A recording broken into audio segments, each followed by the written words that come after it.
तो कहानी ये बताती है कि जैसे ही सती जी वहाँ पर गईं और वहाँ पर देखा कि उनके पति परमेश्वर का कोई भी वहाँ पर स्थान नहीं है, सभी देवताओं की पूजा अर्चना हो रही है, सबके मंत्रों के द्वारा उनका आह्वान किया जा रहा है और उनके पति परमेश्वर को नहीं बुलाया गया। और वो उस सबसे अधिक जात और माना, ये रामायण में चौपाई लिखी है। और उसके बाद फिर उन्होंने कहा कि भाई मैं तो जिसने जिसने इतना बड़ा अपमान किया है मैं उसको ये सबक सिखाऊंगी। और उसके बाद ये उन्होंने अपना शरीर का परित्याग कर दिया, वहीं पर भस्मसात हो गई। चौपाई लिखी हुई है कि अस्कई अग्नि जोग तन द्वारा भरे सकल मख हाहाकारा, सारे यज्ञ मंडल में हाहाकार मच गया और उन्होंने अपनी योग अग्नि से अपना शरीर त्याग दिया। तो भरोसा यहाँ पर जो हुआ, घटना घटी घटी जो भी हो, भरोसा सिर्फ ये है कि अपने बाप पर उनको भरोसा नहीं था कि मेरा बाप भले ही मुझे नेगलेक्ट कर दिया और सब कुछ कर दिया, लेकिन हम उसके घर जाएंगे तो आखिर में हम तो रक्षा संबंधी हैं। लेकिन उसमें लिखा है कि मैं उनके उनके ये जो देह मुझे मिली है दक्ष के वीर से, हम इस शरीर को त्याग देंगे, ये लिखा हुआ। मतलब ये रक्त संबंध का इतना बड़ा प्रकोप सामने आया कि उन्होंने अपना शरीर त्याग दिया।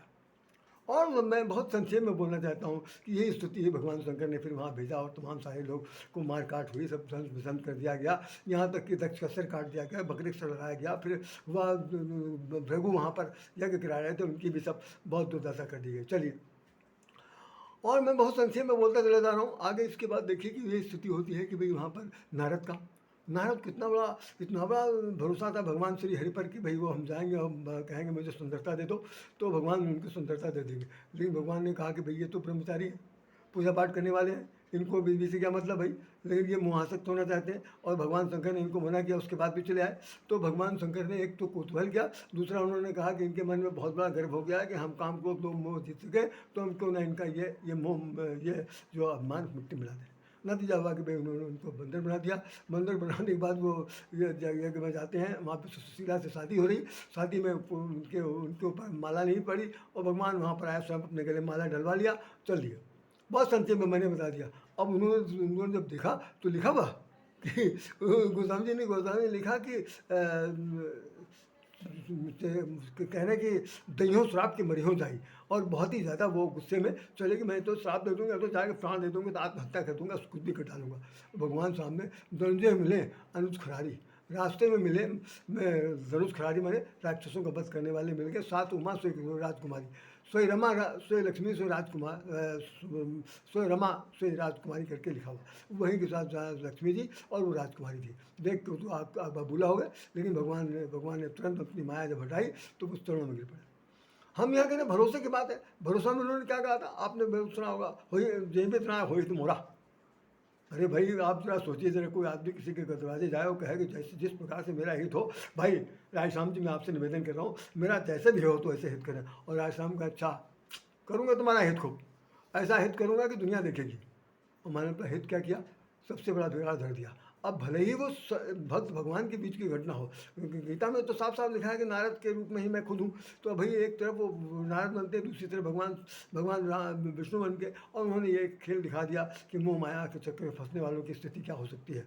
और वो श्राप भी उन्होंने मोर श्राप कर अंगीकारा, ना हाथ नाना दुखारा, और उन्होंने दुख सहन किया कि नार बिना तुम हो दुखारी। इस तरह की बात चल जाती है।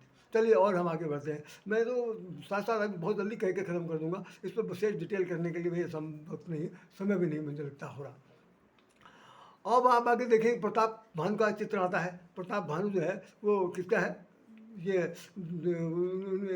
इनके इनके पिता का नाम धर्मकेतु था।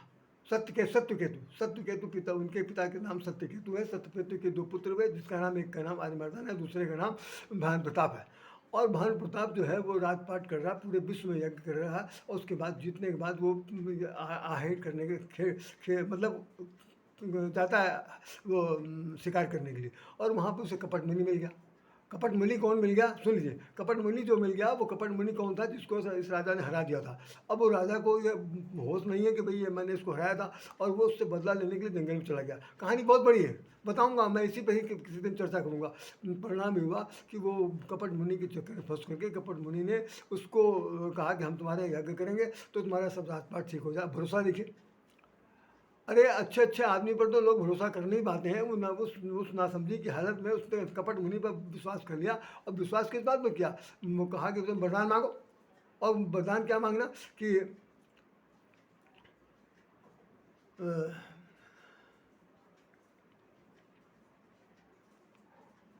जरा मरण दुख रहित, जरा मरण दुख रहित समर जीते जन कोय, जरा मरण दुख रहित समर जीते जन कोय। मेरा शरीर जर्जर ना हो, मेरे कभी चेहरे पे झुर्रियाँ ना पड़े, मेरे जीवन में कभी बुढ़ापा ना आए, कभी मेरी मृत्यु ना हो।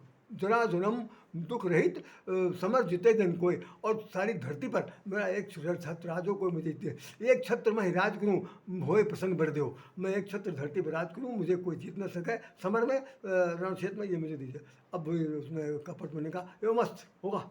और आपका परिचय तो कहने लगा कि जिस वक्त ये धरती बनी थी तभी मेरा जन्म हुआ था, और तब से मैं एक तन हूँ, एक ही शरीर धारी हूँ। अब जरा सोचिए कितना अविश्वसनीय बात उसने बताई कि इस धरती पर जो पैदा होता है वो मर जाता है। वो कह रहा है कि जब धरती बनी तब से मैं हूँ अब। और वो राजा के दिमाग में ऐसी ऐसी गलतफहमी घुस गई कि उसने उसे भरोसा कर लिया। भरोसा करने के बाद अपने घर में उसको बुलाया पकवान बनाने के लिए। उसमें मालूम पड़ा ब्राह्मणों को मार करके उसमें मांस उनको खिलाने के लिए बात की गई। उसी समय जो और ब्राह्मणों को ही खिलाने के लिए बुलाया गया। अब वो ब्राह्मणों को जब पता था, आकाशवाणी हुई, उसमें ब्राह्मणों ने उसको श्राप दे दिया कि तुम लोग जो हो, तुम पूरे परिवार सहित राक्षस हो जाओ। अब जब ये पता चला उसी समय भैया वो प्रायश्चित के मारे वो हो रहा। और बाद में हुआ कि भाई खूब जम कर लड़ाई हुई। वो जो राजा जो कपट मुनि बना था वो राजा अपने प्रत्यक्ष रूप में आ गया, सबको मार काट के अलग कर दिया और ये सब लोग नष्ट हो गए। तो कहने का भाव यह है कि भरोसा कभी कभी आंख मूंद कर कभी किसी पर नहीं करना चाहिए। यदि भरोसा करेंगे तो निश्चित रूप से आपकी मिट्टी पलीत हो सकती है, मिट्टी मिल सकते हैं। हम इसको कहानी बहुत संक्षेप में बता दिया आपको, इतनी बड़ी है कि तबीयत हरी हो जाएगी। इसके बाद जरा भरोसा देखिए। आइए हम उस भरोसे में आते हैं। राजा दशरथ को कौन सा भरोसा था? केकई से कितनी बड़ी बात थी। केकई उनकी प्रिय रानी है, और केकई ने उन्हें उनके लिए क्या किया जानते हैं? क्या किया केकई के लिए? केकई ने कह दिया कि प्रात हो तुम मुनि भेष धर, प्रात हो तुम मुनि भेष धर, जो न राम बन जाए मोर मरण राउर अबदस। तो निश्चित समझ लीजिए कि मैं अपना सवेरा होते ही मैं अपना प्राण त्याग दे दूंगी, आत्मदाह कर दूंगा, आत्महत्या कर दूंगे, और तुम्हारी बेइज्जती नाक कट जाएगी। बहुत जो कहते हो कि प्राण जाई पर वचन न जाई, सब सामने खुल के आ जाएगा। राजा राजा दशरथ की होश उड़ गए। उन्होंने कहा अरे, जिससे मैं इतना प्रेम करता था, इतना प्रेम करता था, आज हालत ये है कि भाई ये तो कह रही है कि भाई तुम्हारी नाक कट जाए, कुछ भी हो जाए, मैं मर जाऊंगी, नहीं तो रामचंद्र जी को वनवास दे दीजिए। विश्वास टूट गया, भरोसा खत्म हो गया। और उसमें उसमें गोस्वामी ने चौपाई लिखी, हम इसको फिर आपसे वर्णन करेंगे, अभी बहुत मैं संक्षेप में बोल रहा हूँ। उसमें उन्होंने लिखा है कि निज प्रतिबिंब बरक कही जाई, निज प्रतिबिंब बरक कहु जाई, जानी न जाई नारी गति भाई। निज प्रतिबिंब बरकु कही जाई, जानी न जाई नारी गति भाई। महाराज दशरथ कह रहे हैं कि अपना एक बार जो प्रतिबिंब है, परछाई है, उसको किसी तरह पकड़ा जा सकता है, लेकिन औरत जात की गति को, उसकी मति को, उसकी हरकत को, उसकी उसकी मानसिकता को भाई दुनिया में कुछ समझ नहीं सकता। त्रियाचरितम पुष्प भागम देवो न जाना कुतः मनुष्य। तो इसका मतलब ये है कि बहुत से ऐसे उदाहरण हो सकते हैं। हम आप इसमें ज़्यादा नहीं बोल पाएंगे क्योंकि समय बिल्कुल मेरे ख्याल से ख़त्म हो जा रहा। अब मैं सिर्फ इतने सिर्फ बताना चाहता हूँ कि चाहे अब अपने व्यवहारिक जीवन में आ जाइए कि जितने भी आपने अब तक रिश्ते नाते बनाए हैं, उन सब चीज़ों के बीच में आप खुद ही कल्पना कर लीजिएगा, एक तराजू तौल के देख लीजिएगा, भरोसे में कितने लोग खड़े उतरे। मैं कुछ नहीं कह सकता।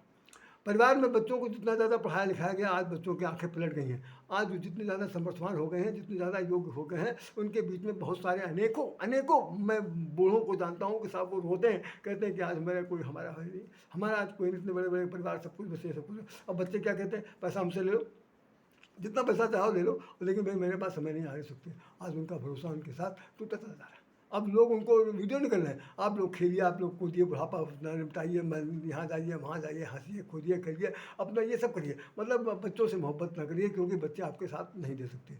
और देखिए उन बहुओं को चारित्रिक का विश्लेषण है, चरित्र जहाँ तक हनन होता है जब, तो नाक बिल्कुल कट जाती है।